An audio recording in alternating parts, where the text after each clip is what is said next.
अब मैं आप लोगों से ये और कहना चाह रहा हूँ कि अब आपको कोई डाउट हो तो मुझे बताइए। वो डाउट अगर कोई आपके है तो मैं उसको कर देता हूँ। तो किसी को भी कोई तो आप मुझे चैट बॉक्स में, कमेंट बॉक्स में कि सर ये समझ में नहीं आ रहा, या अगर आपको कोई बहुत बड़ी बात कहनी है तो आप मुझसे पूछ सकते हैं। आप अपना माइक को क्या कर सकते हैं, अनम्यूट कर सकते हैं, तो अपनी बात कह सकते हैं। शाहिदा, अपना माइक आप म्यूट पे रखिए यदि आपको कोई बात नहीं कहनी है तो। आपका माइक अनम्यूट हो चुका है।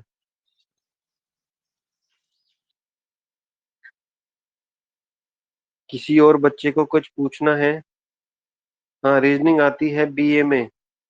फरदीन, रीजनिंग बीए में आए, एमए में आए या ना आए, यदि आप रीजनिंग पढ़ने आए हैं तो डेफिनेटली आपके कहीं ना कहीं काम जरूर आएगी। रीजनिंग तो हर जगह आती है, क्योंकि वो हर एक बच्चे को, कोई भी यूनिवर्सिटी, कोई भी एग्जाम्स रीजनिंग इसीलिए लेता है ताकि वो समझ सके कि इस बच्चे में सोचने समझने की क्षमता है भी या नहीं। रीजनिंग आती है बीए में, बिल्कुल आती है। ठीक है, इसीलिए आपको यहाँ भेजा गया है। आपको सर ने इसीलिए इस बैच में भेजा है क्योंकि उन्हें पता है इस एग्जाम्स में क्या आता है। और कोई, मैं कह रहा हूँ कॉन्सेप्ट से रिलेटेड अगर कोई डाउट है तो वो बताइए। वो मैं आपकी बात समझ गया, बी में रीजनिंग, एमए में रीजनिंग, यूजीसी में नेट, नेट या डी ट्रिपल एस बी में, या किसी भी एंट्रेंस एग्जाम में रीजनिंग आने का कॉन्सेप्ट है ही। और रीजनिंग का सवाल अगर किसी ने नहीं भी कह रखा ना कि भाई हम अपने सिलेबस में रीजनिंग का सवाल नहीं देंगे, उनके एग्जाम्स में जब भी रीजनिंग से रिलेटेड सवाल आते हैं।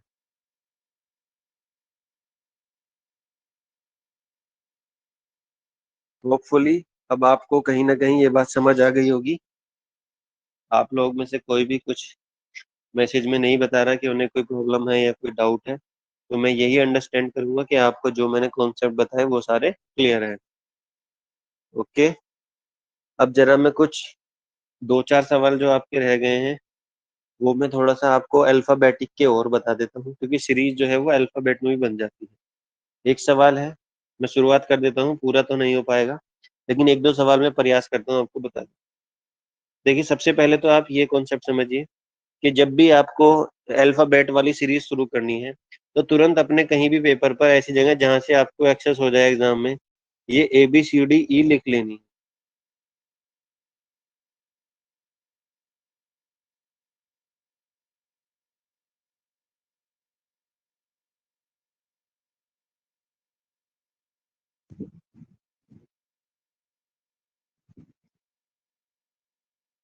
इस तरीके से कहीं भी एक कोने में लिख लेनी है, क्योंकि इससे आपको इसको कहीं ना कहीं, एक कुछ लोग होते हैं ना याद कर लेते हैं, मैं आपको सलाह नहीं दूंगा आप याद करें।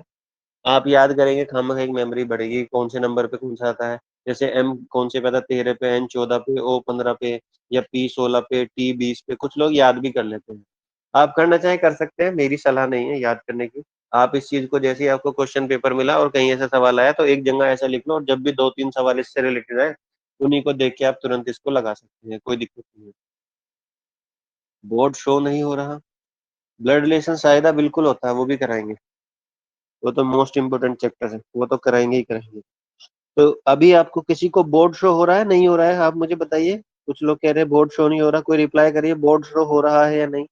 अगर नहीं हो रहा है तो लॉग आउट करके लॉग इन हो रहा है, लॉग इन कर ले, हो रहा है, हो रहा है। ठीक है। तो इस तरीके से ABCD लिख लो, उससे फायदा क्या होता है आपको पता लग जाता है यहाँ तक 5 है या 10 है या 15 है या 20 है या 22 25 है। ठीक है, आप इस तरीके से भी इनको समझ सकते हैं। अब देखिए क्वेश्चन क्या है, क्वेश्चन है ये, TRPNL पूछ रहा है, यहाँ पे क्या आएगा। देखिए, जैसे मैथ में आप सीरीज निकालते थे इसमें भी सेम ऐसी सीरीज निकलती है। अब आपको बस ये पता करना है कि ये सीरीज चल क्या रही है। जैसे ही आप वो पता कर लेंगे, जैसे नंबर में होता था, आप यहाँ भी पता कर पाएंगे। देखिए, टी से जब आर में जाएंगे तो आपको पता है टी से जब आर पे जा रहे हैं तो -2 हो रहा है, यानी कि -2 हुए। आर से पी पे जा रहे हैं, आर से कहाँ जा रहे हैं, पी पे जा रहे हैं, आर से पी पे जा रहे हैं, तो क्या हो रहा है, -2 हो रहा है। पी से एन पे जा रहे हैं, पी से एन पे जा रहे हैं तो भी माइनस क्या हो रहे हैं, 2। ओ और एन, -2 हो रहे हैं, -2। एन से एल पे जा रहे हैं, एन से एल पे जा रहे हैं तो भी क्या हो रहा है, -2।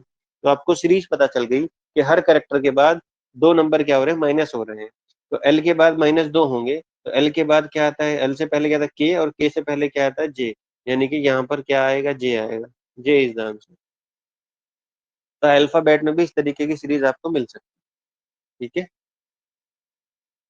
जे जे जे, सबने जे आंसर दिया है, बिल्कुल। नेक्स्ट सवाल देख लीजिए।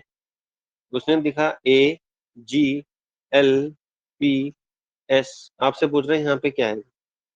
तो आप देखिए, ए से जी पर जब जाना हो, ए से जी पर जाना हो तो क्या करना होगा, ए से जी पे जाने के लिए तो आप देखेंगे A B C D E F G, यानी कि 1 2 3 4 5 6, +6 हुए। जी से एल पे जाना है, जी एच आई जे के एल, यानी कि +5 हुए। एल से पी पे जाना है, L M M N O P, +4 हुए। पी से एस पे जाना है, पी क्यू आर एस, +3 हुए। तो आपको सीरीज पता चल गई, +6 +5 +4 +3, यानी कि अब क्या होंगे, +2।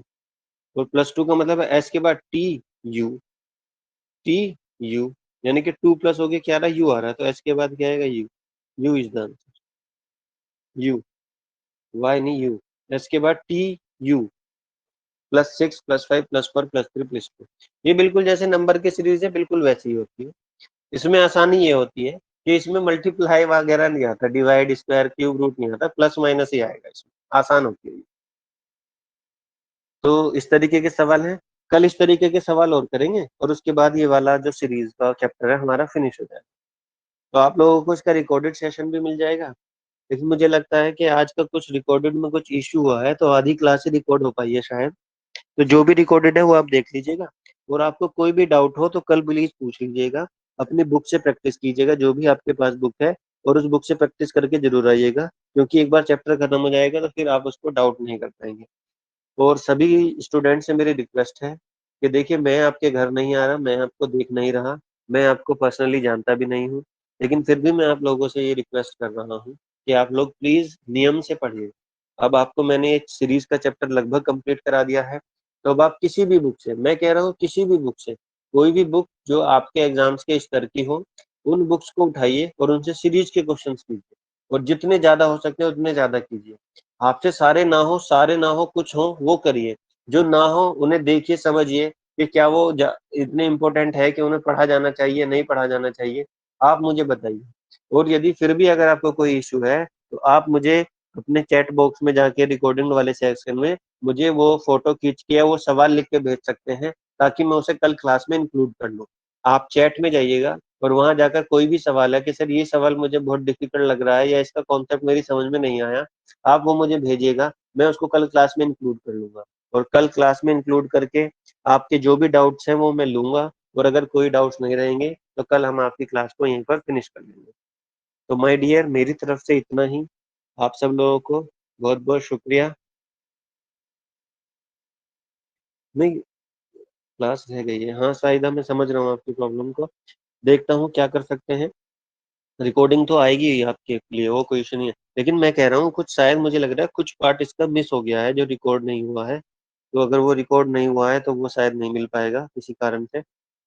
हाँ, नहीं, अगर फिर भी अगर कोई दिक्कत है आप मुझे बताइएगा, मैं आपको दोबारा पढ़ा दूंगा, कोई इशू नहीं है। कोई भी सवाल आपको समझ में नहीं आया हो तो मुझे बताइएगा। हाँ नहीं, मैं तो चाहता ही हूँ ऑनलाइन क्लास का मतलब ही है रिकॉर्डेड क्लास मिल जाए, तो टीचर को वही चीज बार बार समझाने की जरूरत नहीं है, आप उसे बार बार देख कर समझ सकते हैं। लेकिन आज के लिए मुझे थोड़ा सा डाउट लग रहा है, क्योंकि इंटरनेट कनेक्टिविटी की वजह से शायद कुछ फेलियर हो गया था। तो मुझे लग रहा है वो रिकॉर्डेड सेक्शन नहीं आया होगा आपके पास। चलो, जो भी आएगा वो आप देख लेना। तो आज के लिए इतना ही माय डियर, कल मिलते हैं, पढ़ के जरूर आइएगा, ठीक है। मेरी आपसे रिक्वेस्ट है, पढ़ के जरूर आइए। सीरीज के चैप्टर को अब जैसे मैंने खत्म किया है, आप उसमें बैठ के सीरीज के जितने भी क्वेश्चन है किसी भी बुक से, अगर बुक नहीं है तो मुझे बताइएगा, मैं चाहे यहाँ से कहीं से भी कोई सी बुक का पीडीएफ आपको भेजूं, लेकिन सवाल जरूर सोल्व करने हैं। अगर आप सवाल सोल्व नहीं करेंगे तो बहुत मुश्किल है, ठीक है। आपकी कोई परेशानी है आप मुझे चैट बॉक्स में लिख सकते हैं, क्लास के बाद भी कभी भी लिख सकते हैं, कोई इशू नहीं है। मुझे वक्त मिलेगा तो मैं उसे सोल्व करने की कोशिश करूंगा, नहीं तो फिर जो भी मुझसे बन पड़ेगा क्लास में मैं करूंगा, क्योंकि मेरा अल्टीमेट गोल है कि आप लोग काबिल बन जाएं, और कहीं ना कहीं आप उसको चेक करें। ठीक। Thank you. चलिए मैं देखता हूँ, अगर मुझे किसी बुक्स में कोई पीडीएफ मिलती है तो मैं भेज दूंगा। वो इसलिए मत सोचना कि मैं कोई स्पेशल पीडीएफ भेजूंगा। मैं तो किसी भी बुक से, मैं जब आपको फ्रीडम दे रहा हूँ, भाई मेरे पढ़ाने का मतलब ये है, आप ये समझिए, मेरे पढ़ाने का मतलब ये है कि मैंने आपको कोई चैप्टर पढ़ा दिया और वो मैंने पढ़ा दिया और आपकी समझ में आ गया, तो इसका मतलब ये है कि वो आपका किसी भी बुक से होना चाहिए। वो सिर्फ मेरे ही द्वारा दी गई पीडीएफ ही क्यों सोल्व हो, क्योंकि मैं तो ऐसे ही क्वेश्चन दूंगा जो आपसे हो जाए। मैं कह रहा हूँ अगर आपको ये जांचना है कि आपको कोई चीज आई है या नहीं, तो मेरी पढ़ाई हुई चीजों को समझिए और उसे दुनिया की किसी भी बुक से सोल्व कीजिए, तभी तो समझ में आएगा कि आपको आता है। ज्यादातर कोचिंग इंस्टीट्यूट्स क्या करते हैं, वो अपने नोट्स दे देते हैं, अपने कॉन्सेप्ट दे देते हैं, उन कॉन्सेप्ट पे बेस्ड आपको क्या दे दिए, सवाल दे दिए, आपसे वो हो गए, तो आपको लगता है कि भाई हमें सब कुछ आ गया। जबकि होना ये चाहिए, अगर आपने कॉन्सेप्ट पढ़ लिया तो उसके बाद वो वाले सवाल कहीं से भी होने चाहिए, है ना। बुक नहीं है प्रैक्टिस करने की। अच्छा, चलो मैं प्रयास करता हूँ। लेकिन बुक्स तो ले लीजिए, रीजनिंग की एक 30, 35, 50, 60 रुपए की कोई बुक मार्केट में मिलती है, आपके आसपास बुक शॉप होगी, उनसे बोल दीजिए कि कोई भी बुक दे दो जिसमें रीजनिंग रीजनिंग के सवालों से, कोई भी बुक। उससे कोई फर्क नहीं पड़ता आप कौन सा एग्जाम दे रहे हो, आप रीजनिंग की कोई भी बुक ले लीजिए। हरिहंत की आती है वो ले लीजिए, या फिर एक बहुत अच्छी बुक आती है लॉजिकल रीजनिंग की, मैं एक दो बुक्स बता दूंगा अगर आपके आसपास है। ठीक है, क्योंकि पीडीएफ से पढ़ने में इतना मजा नहीं आता, है ना, मैं आपको सही बता दूं। वो तो ये है कि कुछ सवाल था आपको प्रैक्टिस करने तो काम आ जाते हैं। पर पीडीएफ भेज देंगे हम आपको, कोई इशू नहीं है, अगर मेरे पास मिलेगी तो मैं भेज दूंगा। ओके डियर, आपको वो होमवर्क वाले सेक्शन में या फिर स्टडी मटेरियल वाले सेक्शन में मैं देखता हूँ, डाल के आपको मिल जाएगी। तो चलिए आज के लिए इतना ही, आपका दूसरी क्लास का टाइम हो गया होगा। Thank you so much. Okay, टाटा बाय बाय, सब खैर, हैव अ गुड डे।